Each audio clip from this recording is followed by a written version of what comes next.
Christopher Nolan already won everything, right? Best Picture, Best Director, a bunch of techs, his lead actor winning for his performance. Of course, this is all Oppenheimer. Just a few years ago, I thought to myself, this is Nolan's magnum opus, and we'd all spend the next 20 years arguing about whether anything else he ever did would live up to it. But then he went and made The Odyssey.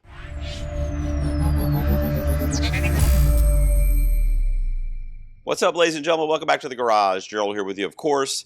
Thanks for tuning into my review of The Odyssey. When it comes to synopsis, I will keep it short and sweet. If you clicked on this, you probably already know the story. Matt Damon plays Odysseus, the king of Ithaca, and he's trying to get back home after fighting in the Trojan War. It takes him over 10 years to get there. He encounters monsters, gods, a sorceress, and a whole lot of death and mayhem along the way. Meanwhile, back home in Ithaca, his wife Penelope, portrayed by Anne Hathaway, is fending off dozens of suitors who want her husband's throne. And Tom Holland's Telemachus goes out looking for a father he never knew. All right, now Nolan's film runs just under 3 hours. Homer put this thing together somewhere around 2,700 years ago or so, which means we've had that long for people retelling and recounting this story. Nolan is just the newest person to give us an iteration. I'm going to stay light on spoilers, but I am going to talk about kind of the structure and the shape of the movie. Fair warning. All right, let's start with the technical side, the crafts, because that's where this movie lives, I got to tell you, what you would expect from a Nolan film. Visual effects first. And this is the part that got me, because Nolan is the practical guy. He's the in-camera guy, right? His whole reputation is that. His effects have always been really good. I mean, you know, The Prestige, The Dark Knight, of course, Oppenheimer. But I've never walked out of a Nolan movie at the same time going, man, the VFX was my main takeaway from that. The Odyssey is that first time. What he's doing here is a great blend. There's a ton of practical work. You can feel it, but there are sequences that flat out couldn't even exist on screen without some type of digital assistance. And it is pretty seamless. The Cyclops in the cave is the first real jaw dropper. That's the moment that I sat up personally. Later we get Circe, played by Samantha Morton, and what she does to Odysseus' crew is basically like a body horror sequence. I don't work in this movie, so I'm guessing, but that had to be a mix of practical and CG. And I gotta say, it was perfect. It grossed me out, but it also kind of captivated me. And then there's the battle against the giant army in the forest, or facing the undead in Hades. It's the same deal. The VFX mastery was on display literally the whole time in this movie. Now, the score. Ludwig Göransson. This is as good as anything he's even won for at the Academy Awards, and he's won 3 times, by the way. Black Panther, Oppenheimer, and this past year for Sinners. That's more Oscars than Hans Zimmer has. And Göransson's only 41 years old. I know that's a spicy thing to say or whatever, but I'll just tell you, and I've actually said this before, he's in the conversation as one of the greatest of all time, along with people like Zimmer and John Williams. Everything this guy touches is literally a grand slam, and this is no exception. The sound design here is also phenomenal. There's a sequence built around the Song of the Sirens, where Nolan and the sound design, it'll like drop everything out, so there's just like this really faint like wind almost, like humming, but then it'll slam back in and we'll hear the ocean waves crashing and the rocks falling, and it just kind of goes back and forth like that for a few minutes. It really kind of reminded me of the sound design in a movie like Sound of Metal. The cinematography is obviously beautiful. It is a little bit darker than I'm used to in a Nolan film, less vibrant, fewer colors, not as bright, right? It reminded me kind of Dunkirk versus a movie like Oppenheimer, but that does make sense based on the time period. I mean, this is an ancient story, so there wouldn't be all these elaborate colors and, you know, bright lights everywhere. Adapted screenplay is obviously in play too, as he's adapting one of the most famous texts ever written. You know, if I'm being honest with you, I can't think of one technical category at the Oscars that this thing's not going to get nominated for. I mean, it's crazy. For reference, Oppenheimer got 13 nominations, and last year we had a record-breaking year. Sinners got the most all-time with 16. We're living somewhere right in that range with this movie. All right, so you know I wanted to spend a good chunk of this review talking about the performances. You even look at the thumbnail and you probably know that was going to be a big thing, right? My way too early prediction started all the way back in March because I'm a psycho. And I had Anne Hathaway in my supporting 5 initially before really seeing anything. And no frames of this movie have been released. Guess what? I saw the movie now. She's in. I'm not moving her, okay? She is in. Here's the fascinating thing about it, though, is I was about an hour and a half into this movie. And I remember this because that's when I took my restroom break. Sorry, I'm old. But I remember sitting there thinking, this is not going to be a performance thing like the movie. It's going to be like a Dune situation or several other Nolan films, honestly, where it's like a ton of technical categories. Maybe director can sneak in there, screenplay, but we're not going to see these movies, or we're not remembering them because of the acting performances. And honestly, with the exception of Oppenheimer and a couple one-offs, that's really Nolan's track record for the most part. I mean, his entire filmography, I think it has garnered 4 acting nominations. You had Heath Ledger for The Dark Knight, and then you had 3 for Oppenheimer, 2 of those winning. But in that case, Oppenheimer was an anomaly. It definitely wasn't the rule. So I'm just sitting there thinking, yeah, okay, so more of the same here, right? It's a technical achievement, but nobody's really going to be blowing the doors off from an acting standpoint. I come back from the bathroom. Shortly thereafter, Anne Hathaway's Penelope sits down in a room with her son, played by Tom Holland, and flips a damn switch, guys. You know, for the first half of this movie, Penelope was kind of like an upper echelon bystander. You know, she was pivotal, but kind of like existing in the shadows. Literally, kind of, she's behind a screen doing her paintings while the suitors are in her home for a large part of the runtime. But in this one scene, her son comes back from this voyage that she was almost certain he was going to die while he was on it. So she can't believe it when she sees him, so we have that shock there. They go upstairs, the two of them sit down, they start talking about Odysseus and whether or not he's actually going to come home, and she goes off.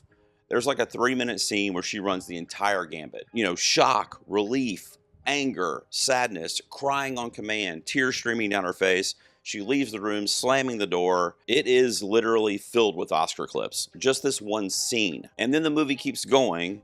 And for another like 90 minutes, she just keeps like tacking on these scenes that could be compiled for like an Oscars montage. And she's also got that narrative, don't forget, because she's a previous nominee and winner, of course. But it's been a long time. It's been 13 years since Les Mis was at the Oscars. But she's in the club, and you know, she's been away from that table for a long time. They might want to get her back over there at that table. I mean, I would, let's be honest. Now, we got movies like Digger and Wild Horse 9 on the horizon, so I'm not going to say front runner necessarily, but she's got to be in your top 3 easily. And then, of course, let's touch on Matt Damon, who plays Odysseus, definitely the lead character by a country mile in this movie. I like him. I just want to say that up front. I wouldn't be upset if he got nominated. I wouldn't really be surprised.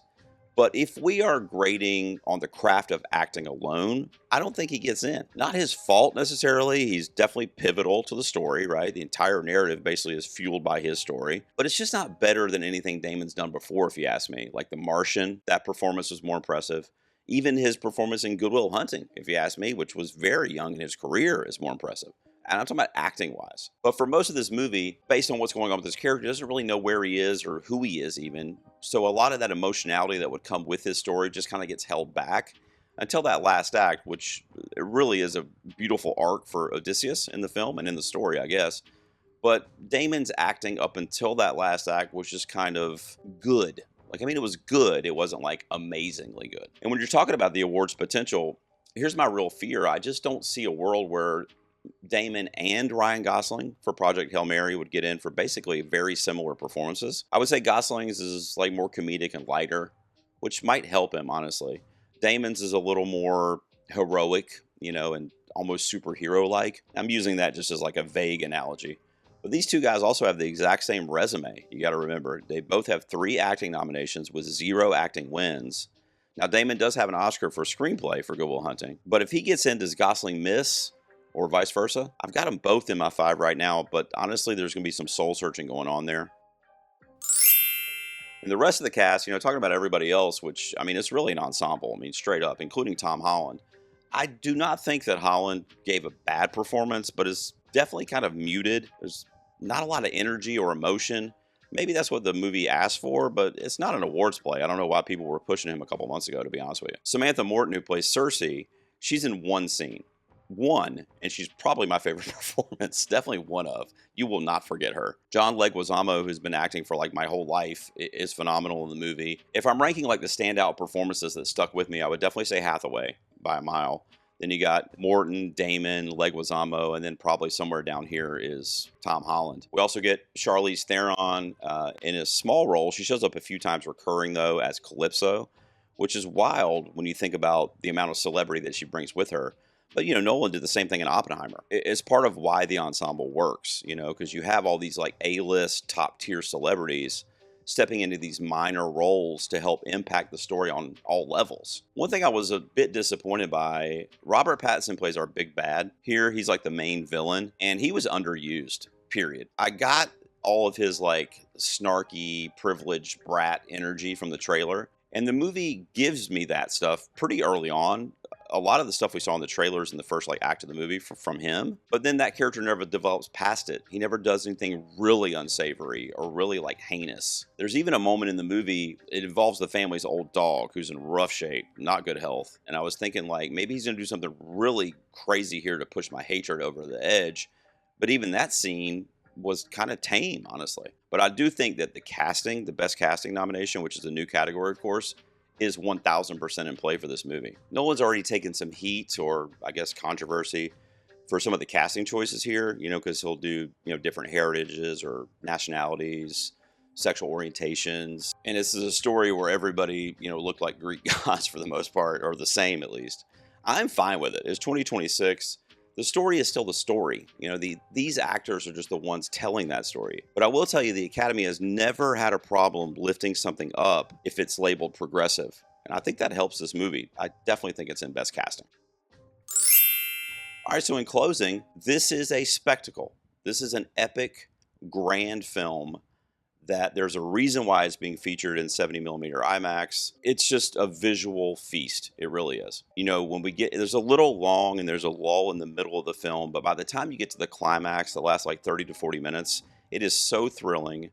It is just this amazing vengeance tale that the bow is tied perfectly, a terrific ending and final act that just leaves you on a high, regardless of any 10 or 15 minute section that you may have been bored prior, which would still be tough to do. It wouldn't matter because it ends on such a just epic note. So on a scale of 10, I am going to be giving The Odyssey an 8 out of 10. It will most likely be a 9 in the not too distant future after I see this thing a couple more times. It's good. It's one of the best movies of the year. In full disclosure, I think I prefer Oppenheimer as a film. That's just personal preference. I like real people, real history, true story. That speaks to me a little more than Greek mythology, but nonetheless, I mean, you got to see this thing. Find it on the biggest screen available in your town, like now. Let me know down below, guys. What did you guys think of The Odyssey, the new Christopher Nolan epic? Have you seen it? Are you planning on seeing it? And let me know your score on the film also. I will see you guys out here very, very soon. Thanks for tuning in the garage.